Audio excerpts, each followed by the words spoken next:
High inflation is coming for the beaver on your money. How long can the nickel last? The beaver nickel is going the way of its namesake, the original Canadian currency.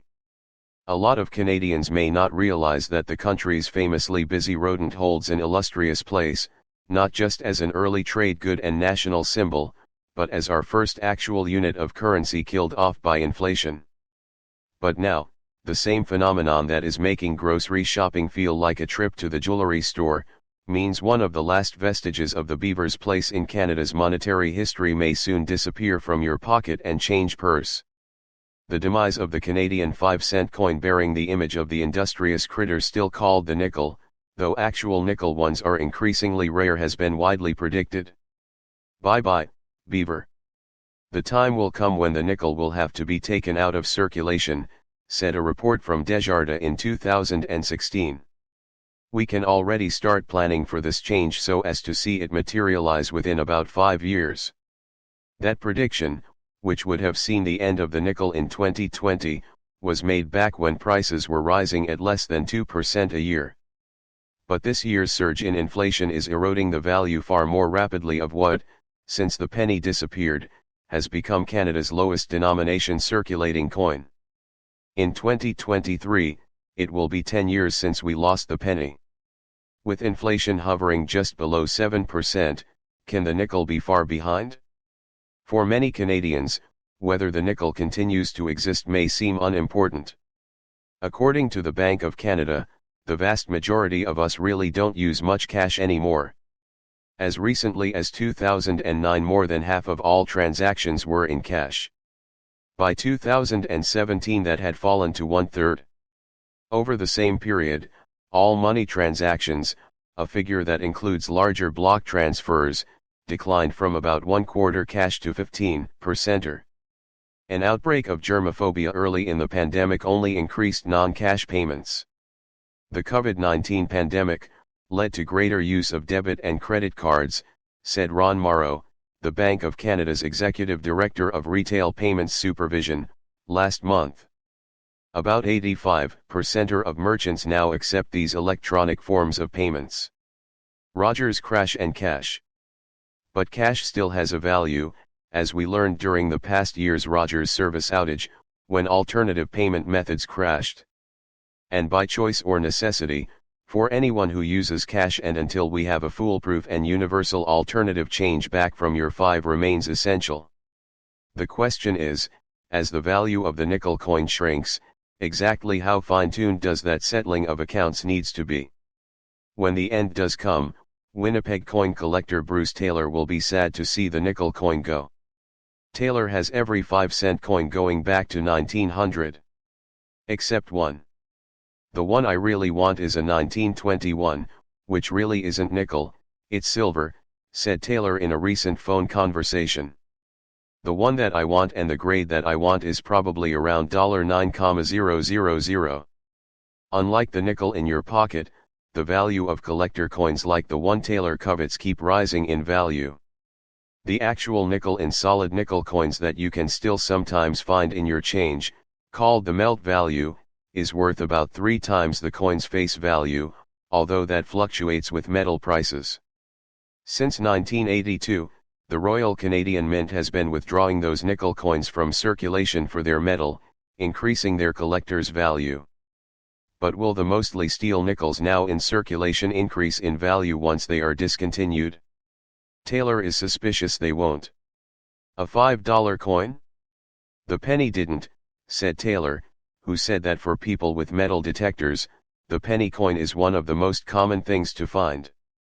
They had become so valueless that kids just throw them away, he said, and with high inflation, he thinks the nickel is heading in the same direction.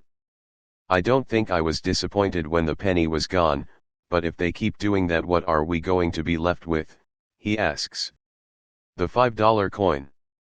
So far the government has been close-mouthed about when and whether the mint will replace the Queen's profile with that of King Charles III, but that could be a moment to decide the nickel is more trouble than it is worth.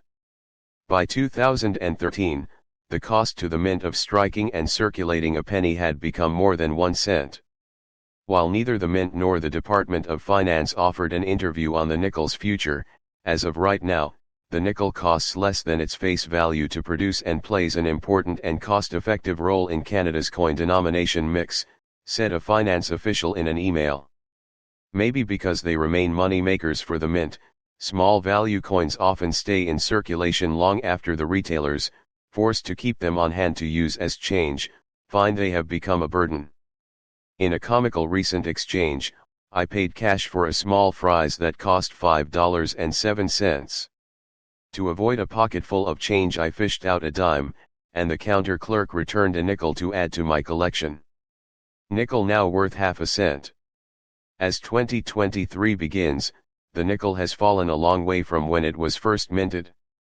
Even just looking back to 1960, today's nickel is only worth the equivalent value of half a cent, according to the Bank of Canada's inflation calculator. In other words, in 1960, all transactions were rounded to a 2023 dime. Such fiddly fine-tuning in our pricing is a historical anomaly, according to some recent research by Dalhousie University historian Shirley Tillotson on the 1960s Prices and Incomes Commission. The commission was charged with investigating a burst of inflation that had reached 4%. This was one of the huge issues of the day, said Tillotson. Inflation had gone from being relatively unimportant in public opinion to what they called the number one problem. Tillotson said the goal of the commission was to try to inspire people with the idea of voluntary wage and price restraint.